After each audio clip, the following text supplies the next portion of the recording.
হাত আমার জন্য যতদিন কল্যাণকর ছিল ততদিন হাত ছিল, যেদিন থেকে কল্যাণকর শেষ হয়েছে সেদিন থেকে আমার হাত আল্লাহ নিয়ে নিয়েছে। আমার দেহটা আমার রবের। সুবহানাল্লাহ আওয়াজ একটু জোরে বলতে হবে। আমার দেহে যে চোখ আছে, চোখটা আমার রবের, আলোটা আমার রবের, হাতটা আমার রবের, আঙ্গুলটা আমার রবের, পাটা আমার রবের, শরীরটা আমার রবের, ব্রেনটা আমার রবের। আমার যা আছে সব তো রবের। আমার বলতে তা কিছু নাই, আপত্তি করব কিভাবে? তাই সর্বদা শুকরিয়া আদায় করি। সুবহানাল্লাহ। তো ইউনুস নবী ওনার কথা শুনে বললেন, সত্যিই তুমি আল্লাহ সবচেয়ে প্রিয় বান্দা। এখন বলেন ওনার ভিতর গুণ কোনটা ছিল? ধৈর্য এবং শুকরিয়া।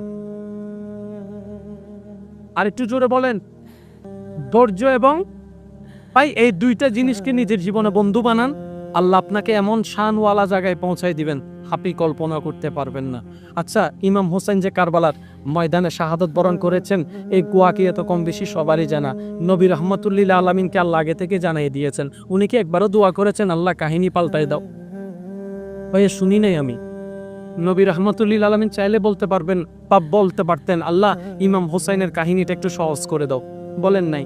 আম্মা জান ফাতেমা বলেন নাই, মৌলা আলী শের খোদা বলেন নাই, ইমাম হাসান বলেন নাই। কেন বলেন নাই? কারণ নবীজি রহমতুল্লিল আলামিন বলে আল্লাহর সবচেয়ে পছন্দের গুণের নাম ধৈর্য। জোরে বলেন, জোরে বলেন।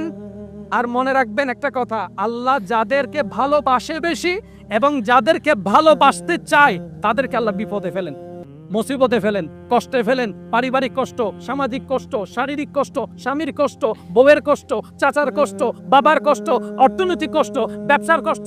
যখনই দেখবেন কোন ইমানদার ইমান থাকা সত্ত্বেও কষ্ট আসতে শুরু হয়েছে, তাহলে বুঝে দিবেন আল্লাহ আপনার গুনাহগুলোকে পবিত্র করতে চাচ্ছেন, আপনার এই কষ্ট দিয়ে গুনাহ মাফ করে দিবে, আপনার দরজাকে বুলন্দ করে দেওয়ার চেষ্টা। সুবহানাল্লাহ। সেজন্য কোনোদিন বুঝেন না বুঝেন, পক্ষে হোক বিপক্ষে হোক, মনে করেন আপনি একটা জিনিস চাইলেন একরকম, হয়েছে আরেক রকম, আপনি মনকে স্থির করে এতটুকু বলবেন, আমি যেটা চেয়েছি সেটা আমার চাওয়া, আমার তরণ, আর যেটা হয়েছে সেটা আল্লাহর চাওয়া। সুতরাং বান্দা হিসেবে আল্লাহর চাওয়ার উপর সন্তুষ্টি থাকায় বান্দার কাজ। আমার মন মতো হোক না হোক, আমার আল্লাহ যেমন চেয়েছেন তেমন হয়েছে। আর একটু জোরে বলা যাবে সুবহানাল্লাহ।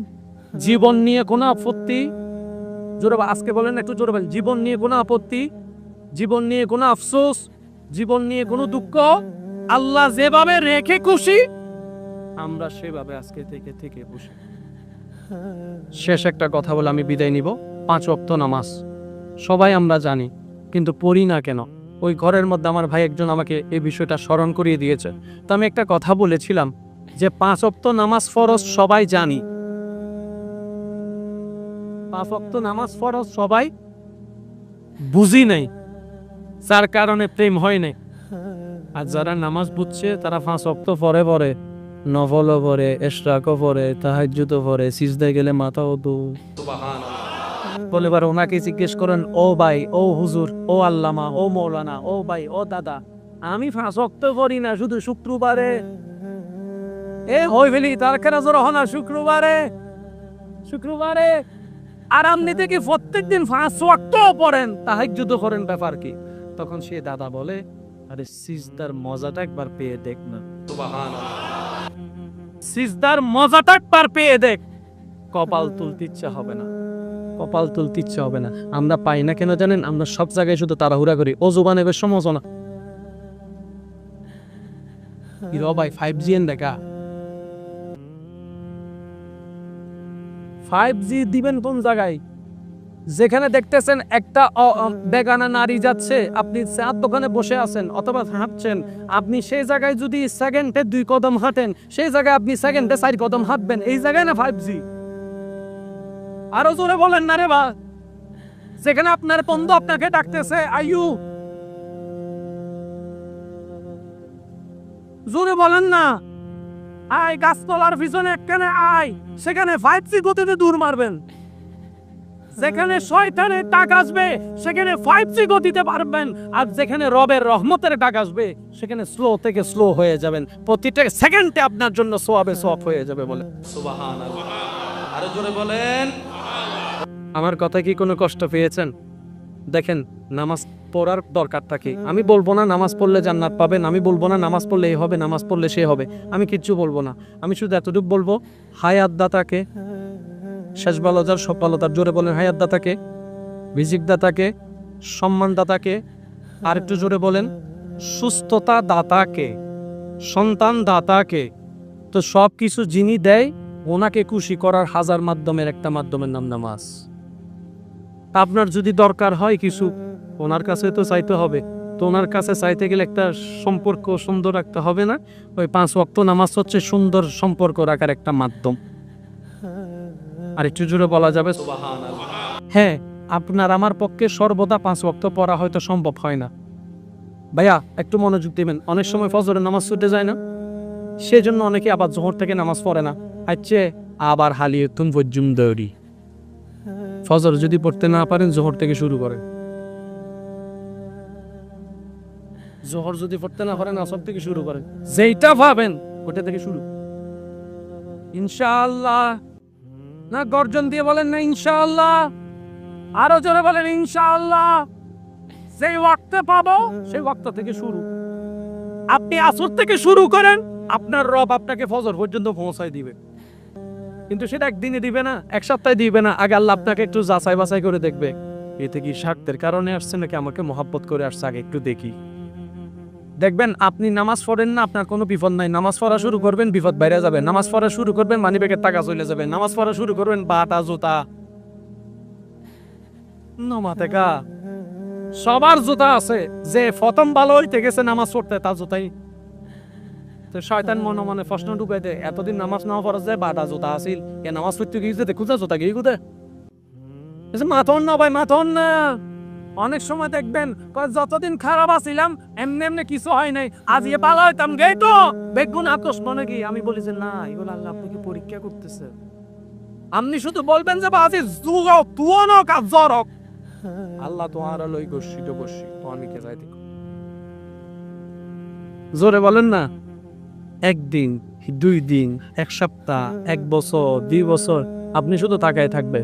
যে দিন আল্লাহ খুশি মন হবে, খুশি হবে আপনার উপরে, আল্লাহ পাক জিব্রাইলকে বলবে, জিব্রাইল আমার বান্দা আমার পরীক্ষায় ফাঁস করছে, আমি আমার অমুক বান্দাকে ভালোবাসি, তুমিও তাকে ভালোবাসো। জিব্রাইল এই খবরটা শোনার সাথে, হাদিসের আবার জিব্রাইল এই খবরটা শোনার সাথে সাথে আসমানে এসে ফেরেশতাদের মিটিং এ এসে বলে, এ ফেরেশতারা, অমুকের ছেলে অমুককে রব ভালোবাসে, তোমাদের সর্দার জিব্রাইল আমিও ভালোবাসি, সুতরাং তোমরাও ভালোবাসো। ওই ফেরেশতারা ওই আল্লাহর ভালোবাসা, জিব্রাইলের ভালোবাসা থেকে ওনারাও ভালোবাসতে শুরু করবে আপনাকে, এবং ওই ভালোবাসার খবর দুনিয়ার মানুষের অন্তরে এসে মুমিনদের অন্তরে ফিট করে দিবে, মুমিনরাও আপনাকে ভালোবাসা শুরু করবে। একটা সিস্টেম আছে না নাই? ওই প্রথম কথা যেখান থেকে শুরু করেছি, ইট সিমেন্ট বালু থাকলে ঘর বানানো যায় না। প্রত্যেকটা কিছুর ভাইয়া একটা সিস্টেম, একটা নিয়ম। আল্লাহ পাক আমাদের সবাইকে 5 ওয়াক্ত নামাজ আদায় করার তৌফিক দান। প্রত্যেকটা সিজদা যেন রবকে খুশি করার জন্য দিতে পারি। আর একটু জোরে বলেন না, রব খুশি সব খুশি, রব নারাজ সব নারাজ।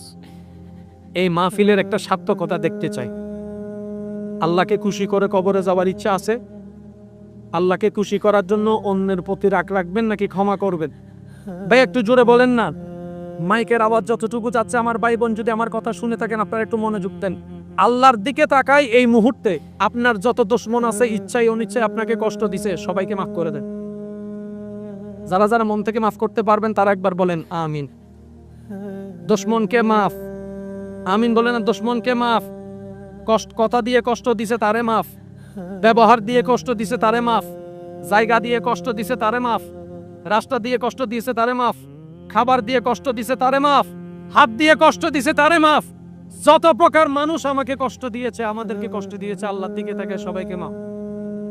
মন থেকে ইনশাআল্লাহ হাত তুলে দেখেন, হাত তুলে দেখেন। মাফ মাফ মাফ মাফ মাফ মাফ মাফ। এবার হাদিস শরীফ শুনেন। রাসূল বলছেন যে আল্লাহর দিকে তাকায়, আল্লাহর অন্য বান্দাকে মাফ করে, আল্লাহ তাকেও মাফ করে দেয়। সুবহানাল্লাহ। এবার বলেন, আমরা কি আসলে মাফ করছি নাকি মাফ নিছি? আমরা অন্যকে মাফ করে আল্লাহ থেকে নিজের মাফ নিছি। যে হিসাবটা মনে থাকবে ইনশাআল্লাহ।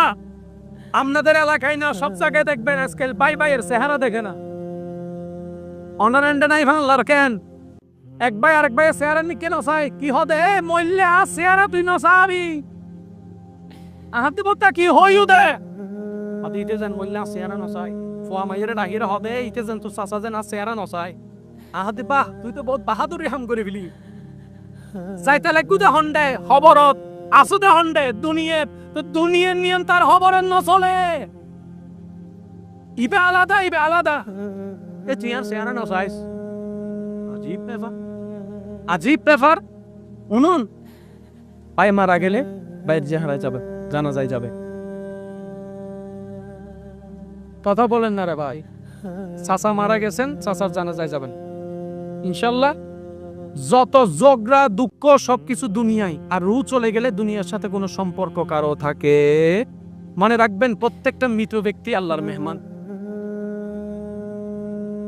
প্রত্যেকটা মৃত ব্যক্তি কার মেহমান ও কি করছে না করছে এটা ও জানে ওর খোদাই জানে ওর আল্লাহ জানে এগুলো আমাদের নাক গলার দরকার আমরা প্রত্যেকটা মৃত ব্যক্তিকে আল্লাহর দিকে তাকে সম্মান দেব ইনশাআল্লাহ পারবেন কেন দিব কারণ ও আজকে যে খাটে শুয়ে আছে একদিন আমিও আপনিও আমরাও সে খাটে শুয়ে থাকব সেজন্য রাসূল বলেছেন নিজের জন্য যা পছন্দ করো অপরের জন্য সেটাই পছন্দ করিও আল্লাহ আমাদের সবাইকে কবুল করুক আমিন এই মাহফিলকে আল্লাহ পাক সবার মাধ্যমে সবার ভালোবাসা দিয়ে যুগের পর যুগ চালু রাখুক বলেন আমি এখানে অনেক প্রবাসী ভাইয়েরা হয়তো সাপোর্ট করেছেন রাইট হ্যাঁ কিন্তু আজকে ওনারা দেহভাবে এখানে নাই দূর থেকে কিন্তু স্মরণে আছে আল্লাহ পাক ওই প্রবাসী ভাইদের খেদমতকেও কবুল করুক ওনাদেরকে আল্লাহ হেফাজতে রাখুক এই এলাকার প্রতি আল্লাহ খাস রহমত নাজিল করুক যে যেখানে যে অবস্থায় আছে আল্লাহ সবাইকে হালাল উপার্জন করার তৌফিক দান করুক সর্বশেষ একটা আবদার আলেমকে ইমামকে মুয়াজ্জিনকে শ্রদ্ধা করবেন সম্মান করবেন কারণ যে আলেমকে শ্রদ্ধা করে আল্লাহ পাক তার এলমকে বৃদ্ধি করে দেয় সম্মানকে বৃদ্ধি করে দেয় একবার যার যত শক্তি আছে বলেন সুবহানাল্লাহ আমি আপনাদের থেকে বিদায় নিচ্ছি শেষ ভালো যার সব ভালো তার জোরে বলেন সুবহানাল্লাহ এবার বলেন আলহামদুলিল্লাহ এবার বলেন লা ইলাহা ইল্লাল্লাহ লা ইলাহা ইল্লাল্লাহ